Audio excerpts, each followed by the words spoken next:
start the third chapter of physics, which is kinetic theory of gases and radiation. Okay, so सबसे पहले let's discuss the all the states of matter. हमारे पास कितने states of matter है? 3 states of matter, which are solid, liquid and gas. We have also studied some gas laws, which are Boyle's law, Charles law and Gay-Lussac's law. अभी ये तीनों law में what it says, अभी जो Boyle's law ने बनाया था उसने क्या किया, ही केप्ट इन तीनों ने जो पैरामीटर्स कंसीडर किया था that was pressure, volume and temperature. ठीक है, to find out the laws. अभी वन बाय वन जो बॉयल्स ने लॉ बनाया, फर्स्ट वन, उसने क्या किया, he kept temperature as constant. It is pressure, volume and temperature. ये वेलोसिटी नहीं है, ये वॉल्यूम है. Okay, and T for temperature, P for pressure. अभी क्या हुआ, first time Boyle's law, so Boyle's kept temperature as constant and he proved that कि volume of a gas, he said volume of a gas at constant temperature is inversely proportional to the pressure. He said it is inversely proportional to the pressure. So what can I say?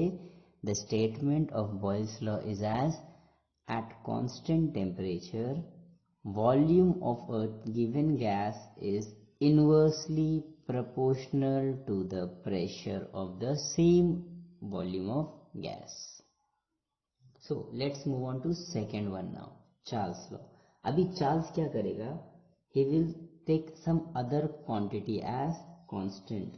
तो अभी T constant हो गया ना, अभी दूसरा select करते हैं. तो चार्ल्स केप्ट प्रेशर कांस्टेंट, उसने क्या लिया, प्रेशर को कांस्टेंट लिया. तो आई से दैट कि P is constant here.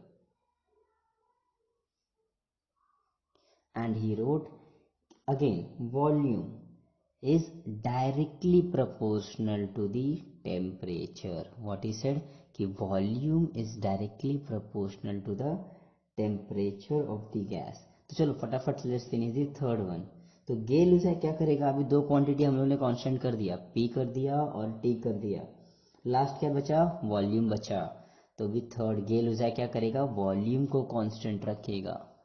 And what he'll see, he will state that कि pressure is directly proportional to the temperature. अभी हम लोग क्या करेंगे, ये तीनों के लिए ना एक फिक्स्ड मास लेंगे, एक फिक्स्ड मास ऑफ गैस लेंगे, फिक्स्ड मास ऑफ गैस, और ये तीनों रिलेशन को एक साथ यूज करेंगे. So if I relate all these three, ठीक है, तो लेट्स रेट पहले वॉल्यूम वाला. देखो वॉल्यूम को एक है इनवर्सली और एक है डायरेक्टली. तो मैं लिख सकता हूं ना इन ऑल द थ्री का relations. Volume is directly proportional to temperature and inversely proportional to pressure. Is this correct? Yes. अभी ये P यहाँ पे डिवाइड है, if it moves to the left of the equation it gets multiplied. ठीक है, तो can I say that कि PV is proportional to T. तो this is nothing but our relation of an ideal gas equation. किसका relation है ये? Relation of ideal gas equation. Okay, so I can say that अगर ये PV कौन is proportional to T है, so I can say that कि P1 V1 is proportional to T1 and also P2 V2 is proportional to T2. So इन दोनों को अगर मैं equate करता हूं तो I can write P1 V1 upon T1 is equals to P2 V2 upon T2. One तो it is like this. अगर मुझे ऐसा प्रोपोर्शनल साइन यूज नहीं करना है, I want to use equal to का साइन. तो प्रोपोर्शनल जब जब हम लोग फिजिक्स में हटाएंगे तो हम लोग एक कांस्टेंट डाल देते हैं, क्योंकि ये जो होता है ना, ये इक्वल टू और सी C यानी कि constant, general constant. It relates the proportional one. तो इक्वल टू C मतलब क्या है, वो प्रोपोर्शनल है, and this T as it is. ठीक है. इसमें कांस्टेंट का value is different which is R. ठीक है. यहाँ पे कांस्टेंट C नहीं लगाते हम लोग, R लगाते हैं, which is universal gas constant. ठीक है. पर अभी फोकस हम लोग इस पे नहीं कर रहे, हम लोग को फोकस इस पे करना है कि P1 V1 अपॉन T1 आता है कि नहीं. तो let's write here P1 V1 is equals to RT1. ठीक है. ये T1 यहाँ मल्टीप्लाई इधर जाएगा तो it will come divide is equals to R. Equation 1. अब सेकंड वाले के लिए लिख लेते हैं P2 V2 is equals to R T2. अब ये T2 इधर डिवाइड होगा तो what I get, P2 V2 upon T2 is equals to R. हो गया ना सेम. देखो लेफ्ट हैंड साइड अगर राइट हैंड साइड में R है तो लेफ्ट हैंड साइड भी क्या होगा, इक्वल हो जाएगा if right hand side is equal. तो can I prove from 1 and 2 this one. ठीक है. तो P1 V1 upon T1 is equal to P2 V2 upon T2. Clear. तो this is the relation of an ideal gas also. ठीक है. Now let's write down by removing the constants as PV is equals to RT. अभी ये जो हम लोग ने लिया ये फिक्स्ड मास यानी कि कितना मोल ऑफ गैस लिया, तो 1 मोल ऑफ अ गैस के लिए लिया हम लोग ने. तो अभी मोल्स अगर बढ़ते जाएगा तो सर 2 मोल्स 3 मोल्स 4 मोल्स. तो व्हाट टू राइट नाउ, तो just multiply the RHS by N. तो ये N क्या हो जाएगा, तो N becomes number of moles. क्या हो जाएगा, ये नंबर ऑफ मोल्स हो जाएगा. अब ये इक्वेशन 1 मोल के लिए नहीं है, अब ये इक्वेशन N मोल्स के लिए है. किसके लिए है, N मोल्स. सो नेक्स्ट हम लोग क्या करेंगे कि वो N का इक्वेशन क्या है, how to find out N now. तो N का equation is okay, so it is now a number of moles is mass of a gas upon molar mass of that particular gas. तो अब इसको by heart कैसे करना है कि ये मास क्या है, ये मोलार मास क्या है. तब ये मोलार मास है क्या एक्चुअली, तो मोलार मास कुछ नहीं है, मोलार मास भी एक मास ही है, पर वो मास कितने गैस का है, तो ये मास of 1 mole of a gas का है. ठीक है. अभी नीचे 1 मोल और ऊपर पूरा टोटल मास. तो इससे क्या होएगा, हम लोग को N मिलेगा. जैसे कि फॉर एग्जांपल अगर हम लोग बोलते हैं 1 subject is 40, I have 5 subjects, तो 5 सब्जेक्ट्स का कितना हो जाएगा, अगर मैंने इसको डिवाइड किया, देखो अगर ये 200 है 5 सब्जेक्ट्स. ठीक है. तो नंबर ऑफ सब्जेक्ट्स कैसे फाइंड आउट करेंगे, हम लोग ने 5 कैसे बोला, तो विल डू 4 5 20. तो ये आया ना 5 सब्जेक्ट्स, तो ये 5 क्या हो गया, नंबर ऑफ सब्जेक्ट्स हुआ ना. अभी नंबर ऑफ सब्जेक्ट्स कैसे किया मैंने बताओ, I have taken marks of 1 subject and then total marks. तो total upon 1 is the number. तो इसमें देखो total mass upon mass of 1 mole, तो टोटल अपॉन 1 मतलब नंबर. तो हमेशा अगर टोटल को 1 से डिवाइड करेंगे, मतलब 1 मतलब क्या, मास of 1 mole, marks of 1 subject ऐसा. तो if we divide like this तो we get always number. तो total mass upon mass of 1 तो number, total marks upon marks of 1 is also a number. ठीक है. तो this is the way to find out the N, which is what, number of moles, which is nothing but mass of a gas यानी कि total mass upon molar mass. अभी the same equation we can write in the form of N upon Na. अब इस ये N और ये Na क्या है, तो N is simple number of molecules है, ये number of molecules. And Na क्या है, it is Avogadro number. Okay, Na is Avogadro's number. तो N upon Na is also N now. तो अभी भी समझ सेम हुआ ना. हम लोगों ने क्या बोला कि ये क्या है, N मतलब नंबर है, तो टोटल अपॉन 1 होना चाहिए. तो N देखो क्या है, number of all the molecules upon Avogadro. तो एवोगैड्रो नंबर क्या होगा, वन मॉलिक्यूल, यस, ये वन मॉलिक्यूल, ये टोटल मॉलिक्यूल, तो क्या मिलेगा? नंबर। ठीक है, तो ऑल्टरनेटिवली हम लोग Na के फॉर्म में अगर मुझे आइडियल इक्वेशन लिखना है तो मैं कैसे लिखूंगा? तो I write it as PV is equals to N K B T. अब ये के बी क्या है? Since it was discovered by Boltzmann, तो उसने अपना नाम दिया in the name of constant which is known as Boltzmann constant. तो के बी क्या है? ठीक है, जो जैसे डिस्क्राइब करता है वो अपना अपना नाम gives to the equation. Clear? तो चलो let's compare it with PV is equals to N R T.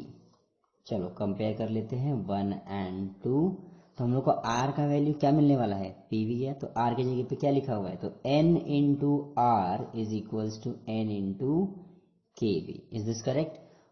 N का इक्वेशन क्या था मेरे पास? यहाँ पे it is N upon N A, तो इसके जगह पे मैं लिखूंगा N upon N A R is equals to N K B.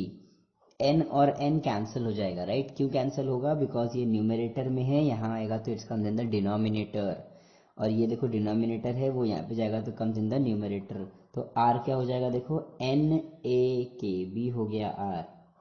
तो आर का वैल्यू क्या मिला मुझे? एन ए के बी। Getting this? तो सेम वे अगर ये इक्वेशन है ऑफ एन गैस, ठीक है, तो it is for all the real gases. अब प्रेशर एकदम तो एक्सेसिव रहेगा तो it is not applicable to those gases. ठीक है, तो हम लोग आइडियल से इसको जस्ट लिटिल बिट कंपेयर करते हैं। ठीक है, तो सेम वे तो बिहेवियर ऑफ अ गैस किस पे डिपेंड करेगा? तो बिहेवियर ऑफ अ गैस इन्हीं क्वांटिटीज पे डिपेंड करेगा, पी वी टी एंड उसका मोशन, इन सब के ऊपर क्या डिपेंड करेगा? Behaviour of a gas. क्यों ऐसा? Because a single molecule of a gas contains large number of atoms, large particles of atom. तो एक गैस मॉलिक्यूल में there are large number of particles, इसलिए हम लोग बस सिंगल पार्टिकल का मोशन लेके पूरे गैस को आइडेंटिफाई बिहेवियर नहीं कर सकते हैं। तो these are the quantities where we check out the behavior of a gas. ठीक है, तो by using a single particle we cannot find out the behavior, it is very difficult. Okay, now let's see ideal gas and real gas.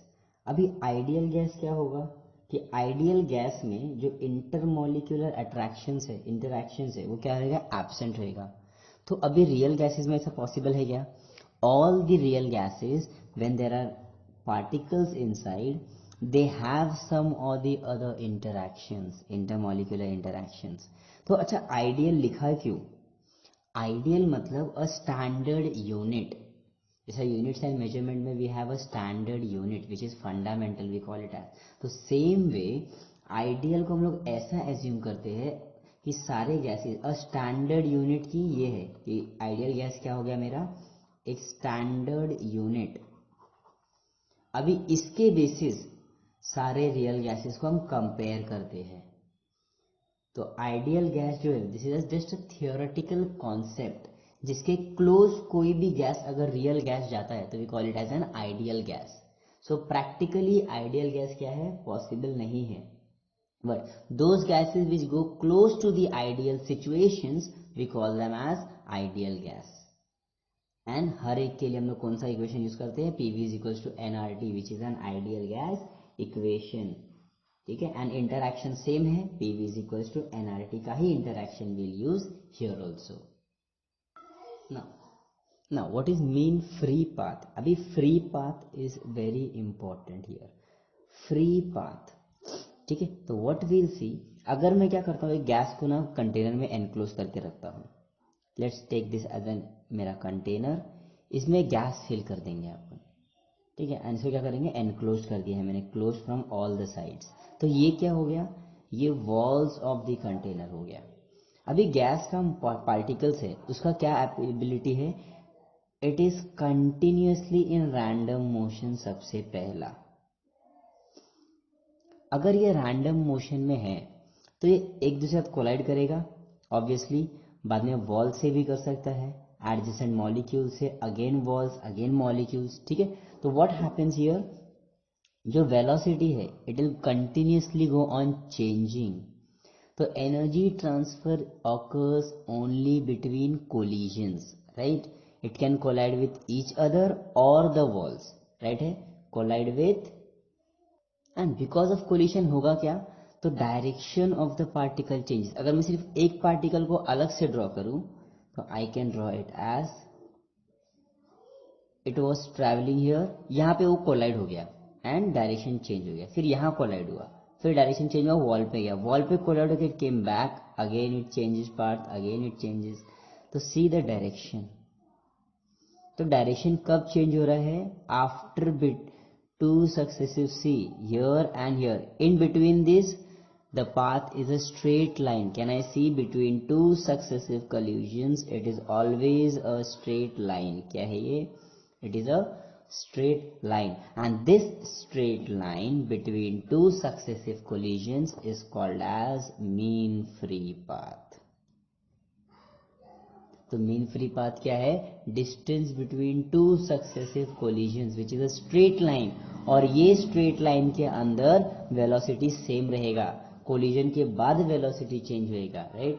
तो between two सक्स, अभी mean free path जो है वो कैसे gas का बड़ा होगा, ऐसे gases if there are less amount of particles. तो लेस कोलिजन्स मतलब distance of two successive collisions will be more.